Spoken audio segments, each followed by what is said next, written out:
साथ विभा उपाध्याय। ऑपरेशन सिंदूर में भारतीय सेना ने पाकिस्तान की कमर तोड़कर रख दी थी। जिन झूठे दावों पर पाकिस्तान उछल रहा था, भारतीय वायुसेना के एयर चीफ मार्शल ने एक बार फिर से पाकिस्तान को आईना दिखाया है। भारतीय सेना ने पाकिस्तान में 9 आतंकी ठिकानों को तबाह किया ही नहीं, पाकिस्तान के 5 लड़ाकू विमान और एयरक्राफ्ट को भी राख कर दिया था। देखिए हमारी ये खास रिपोर्ट।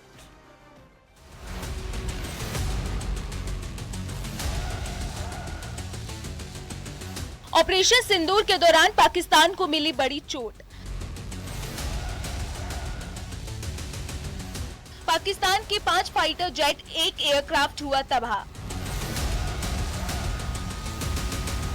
पाकिस्तान के पाले हुए आतंकियों ने जो जुर्रत पहलगाम में की, ऑपरेशन सिंदूर के तहत भारतीय सेना ने पाकिस्तान को नेस्तनाबूद कर दिया।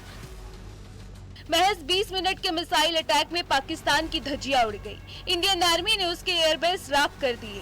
पाकिस्तान ने चीनी मिसाइलों का इस्तेमाल किया, लेकिन भारत के मजबूत एयर डिफेंस सिस्टम ने उन्हें कबाड़ बना दिया। बहुत जल्द ही पाकिस्तान को समझ में आ गया कि युद्ध उसके बस का नहीं है और उसने 3 दिन में सरेंडर कर दिया। इसके बाद पाकिस्तान ने भारत से सीज फायर की गुहार लगाने में देर नहीं की। ऑपरेशन सिंदूर पर भारतीय वायुसेना ने सबसे बड़ा सबूत दिया है। भारतीय सेना का पराक्रम तो पूरी दुनिया ने देखा। वहीं air defence marshal AP Singh ने बताया कि आतंक के खिलाफ इस लड़ाई में भारतीय वायुसेना ने पाकिस्तान के 6 विमानों को पूरी तरह तबाह कर दिया था। इनमें 5 फाइटर जेट्स और एक टोही विमान अवाक्स शामिल था। पाकिस्तानी अवाक्स को 300 किलोमीटर की दूरी से मार गिराया गया। ऑपरेशन सिंदूर में पाकिस्तान मुरीदके और बहावलपुर एयरबेस तबाह हो गए।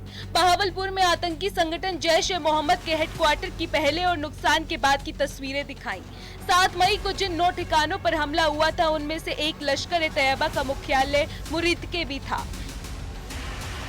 By the red dots that you see on the map were the 7 targets that were very close to the border and LC, and they were to be taken on by army with their integral weapons. And those 2 blue dots, we've drawn them a little bigger. They were the 2 main headquarter buildings, that is Bahawalpur and Muridke, headquarter complexes, not buildings, that were to be taken on by Indian Air Force. Weapons were used in these areas. Their INT agencies were involved, and in the planning we were all, the 3 services together along with other agencies. Air chief marshal AP Singh ने हवाई हमलों का श्रेय S-400 defence system को दिया, जिसने पाकिस्तान की हर चाल की हवा निकाल कर रख दी। Apart from these, the SAGW systems, mostly from, I'm talking about fighter aircraft are from S-400. We have at least 5 fighters confirmed kills and 1 large aircraft, which could be either an ELINT aircraft or an AWNC aircraft, which was taken on at a distance of about 300 kilometers. This is the actually largest ever recorded surface-to-air kill that we can talk about. And so this plan was discussed. Even the escalation metrics were made and discussed as to where can it lead to, what can happen, and if this happens, what is going to be our response. So it was a nicely planned out effort. Bharat की तरफ से पाकिस्तान को स्पष्ट संदेश दे दिया गया है कि आतंकी घटनाएं युद्ध के समान ही मानी जाएंगी। भारत ने पाकिस्तान पर ऐसा प्रहार किया कि अब वो दोबारा ऐसी हरकत करने से पहले 100 बार सोचेगा, और जो जख्म उसे ऑपरेशन सिंदूर के दौरान मिले हैं, वो उसे हमेशा याद रखेगा। Bureau report, news 18।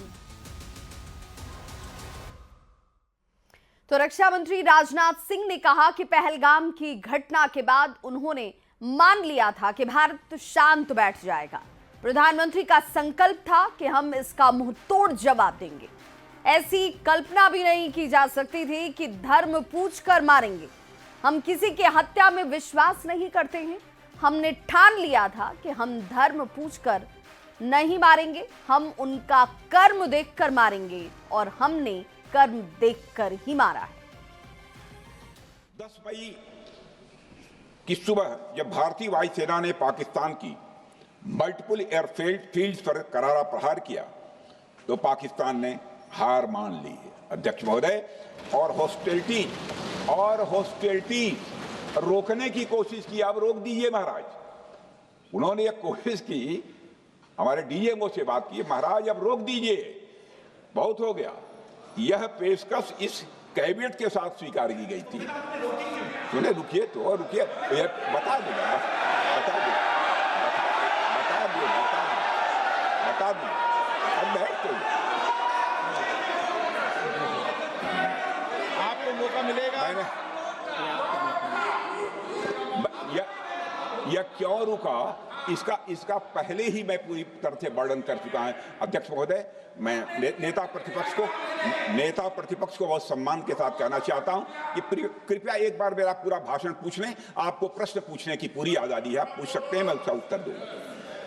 अध्यक्ष महोदय, 10 मई की सुबह जब भारतीय वायुसेना ने पाकिस्तान की मल्टीपल एयरफील्ड्स पर करारा प्रहार किया तो पाकिस्तान ने हार मान ली और हॉस्टिलिटी रोकने की उन्होंने पेशकश की। यह पेशकश इस कैबिनेट के साथ स्वीकार की गई हम लोगों के द्वारा कि यह ऑपरेशन केवल पाज किया गया है, स्थगित किया गया है। यह ऑपरेशन समाप्त नहीं हुआ है। अध्यक्ष महोदय, अगर पाकिस्तान की ओर से भविष्य में कोई भी मिस एडवेंचर हुआ तो यह ऑपरेशन, अध्यक्ष महोदय, मैं सदन को आश्वस्त करना चाहता हूं, दोबारा प्रारंभ हो।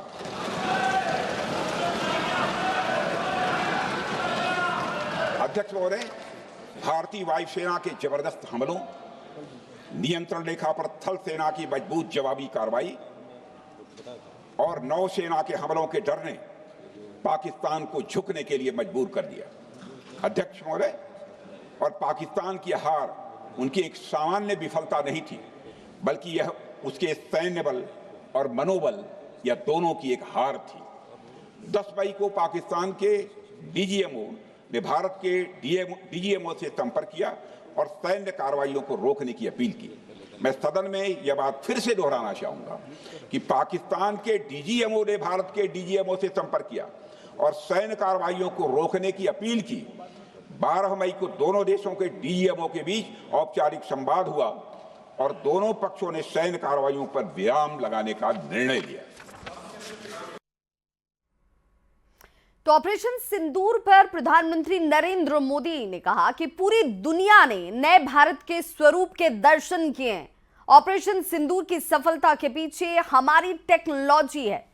पाकिस्तान में घुसकर हमने मारा है। ऑपरेशन सिंदूर एक सफल ऑपरेशन है। भारतीय सेना ने आतंकी ठिकाने को निस्तनाबूद किया है। ऑपरेशन सिंदूर में भारतीय सेनाओं की सफलता सीमा पार कई किलोमीटर भीतर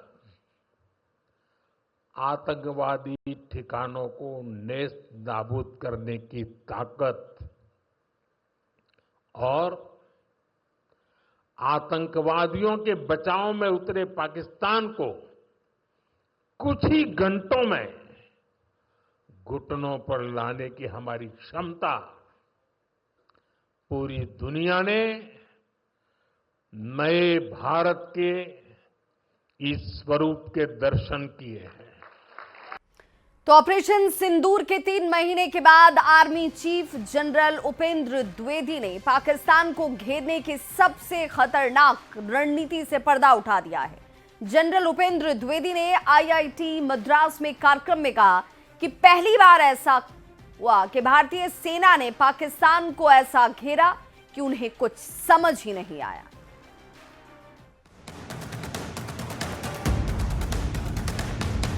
ऑपरेशन सिंदूर में भारतीय सेना के शौर्य के सामने पाकिस्तान ने घुटने टेक दिए थे। हर दिन हर घंटे पाकिस्तान के लिए खौफ से भरे थे, क्योंकि पाकिस्तान के हथियार बेदम थे और भारत का प्रहार विध्वंसक था। भारतीय सेना प्रमुख की ये बातें सुनकर एक बार फिर भारतीयों का सीना फक्र से चौड़ा हो गया। आईआईटी मद्रास के कार्यक्रम में आर्मी चीफ उपेंद्र द्विवेदी ने पाकिस्तान को घेरने की सबसे खतरनाक रणनीति से पर्दा उठाया। उन्होंने बताया कि कैसे भारतीय सेना के पराक्रम के आगे पाकिस्तान बौना दिखा और उसके पावरफुल होने के दावे खोखले साबित हुए। This is the time that our ground forces were actually playing chess. How many were going forward? how many were staying back, how many were moving somewhere else. So this kind of a chess move was there. So in this chessboard of 64, something was visible, something was not visible. Operation Sindoor से पाकिस्तान को जो सबक मिला उसे वो सदियों तक भूल ना पाएगा। जनरल उपेंद्र द्विवेदी ने साफ कहा कि सेना को रक्षा मंत्री ने खुली छूट दी और सेना ने अपने जज्बे का परिचय दिया और कुछ ही दिनों में पाकिस्तान हमारे सामने गिड़गिड़ाता दिखा। This was the first time we hit the heartland, and of course our target was the nursery and the masters. And like I told you, and this has never been done, and even Pakistan was not expecting that the heartland will be hit, and that's what came as a shocker to them. Army chief general Dwivedi ने बताया कि operation सिंदूर के दौरान तीनों सेना प्रमुख और chief of defence staff इस बात पर एक मत थे कि आतंकियों के लॉन्च पैड से आगे बढ़कर सीधे उनके आकाओं को निशाना बनाया जाए और सेना ने वही किया। हर पीठ पीछे किए वार पर सामने से कभी ना भूलने वाला प्रहार।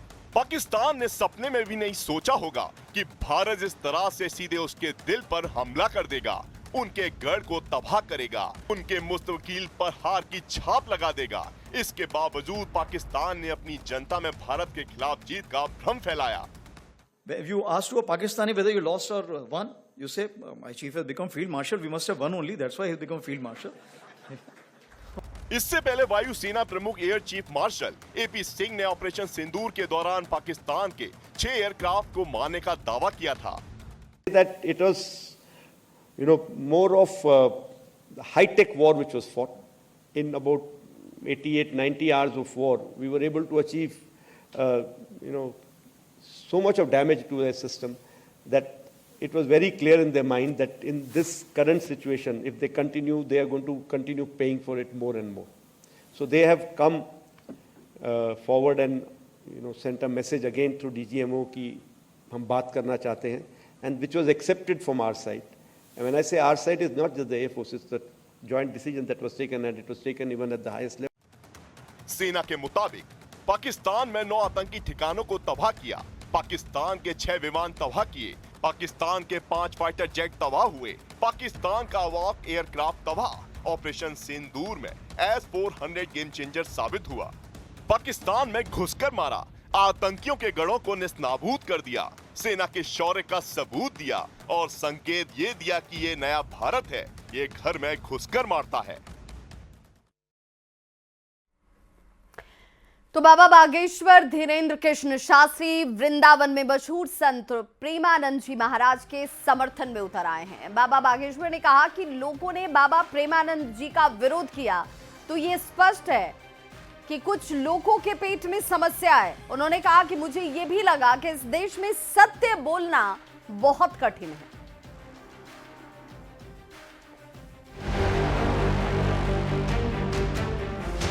ऐसे ही जब 4 लड़कियों से व्यभिचार करता है तो वो अपनी पत्नी से संतुष्ट नहीं रहेगा, उसे 4 से व्यभिचार करना पड़ेगा क्योंकि उसने आदत बना ली है।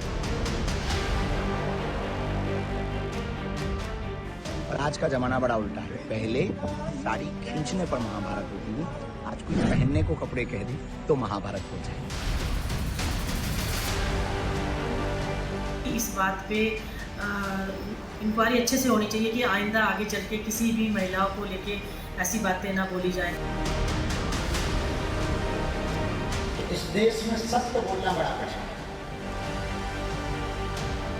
आप कैसी बहू चाहती हो जो लेबन में रह के आए? आध्यात्मिक गुरु और कथावाचक प्रेमानंद जी महाराज के बयान पर हंगामा है कि थमने का नाम नहीं ले रहा है। कोई बयान को लेकर प्रेमानंद महाराज पर हमलावर है तो कोई उनके समर्थन में तर्क दे रहा है। समर्थक आरोप लगा रहे हैं कि प्रेमानंद महाराज के बयान को गलत तरीके से पेश किया जा रहा है। इस बीच प्रेमानंद महाराज के समर्थन में सामने आए हैं बाबा बागेश्वर धीरेन्द्र शास्त्री। प्रेमानंद महाराज के समर्थन वाला बाबा बागेश्वर का ये बयान सोशल मीडिया पर तेजी से वायरल हो रहा है, जिसमें बाबा बागेश्वर महाभारत की कहानी बताकर विरोधियों पर कटाक्ष कर रहे हैं। आप भी सुनिए। तो स्पेशल रिपोर्ट में आज बस इतना ही, लेकिन न्यूज़ 18 बिहार झारखंड पर खबरों का सिलसिला लगातार जारी है।